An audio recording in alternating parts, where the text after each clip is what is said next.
કોંગ્રેસના વરિષ્ઠ નેતા સેમ પિત્રોડા દ્વારા આપવામાં આવેલા વિવાદિત નિવેદન લઈને કરજણ ખાતે ભારતીય જનતા પાર્ટી દ્વારા છે તે વિરોધ પ્રદર્શન કરવામાં આવ્યું હતું, જેમાં પુતળા દહન સહિતના કાર્યક્રમો યોજવામાં આવ્યા હતા અને ભારે વિરોધ નોંધાવવામાં આવ્યો હતો। કોંગ્રેસના વરિષ્ઠ નેતા સેમ પિત્રોડાનો વિરોધ કરજણ ખાતે કરવામાં આવ્યો હતો।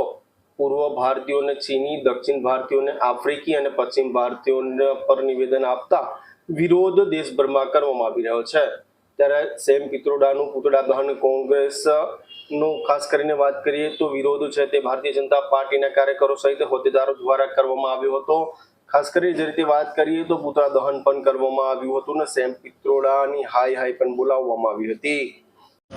આજે કરજણ ખાતે કરજણ ભારતીય જનતા પાર્ટીના સંગઠનના તમામ હોદ્દેદારો સાથે કોંગ્રેસના વરિષ્ઠ આગેવાન સેમ પિત્રોડાજીનું પુતળા દહનનો કાર્યક્રમ રાખવામાં આવ્યો હતો। કારણ કે સેમ પિત્રોડાજી ભારતીયોને જે રીતે બદનામ કર્યા છે અને ખાસ કરીને દક્ષિણ ભારતીયોને આફ્રિકા સાથે સરખાવ્યા,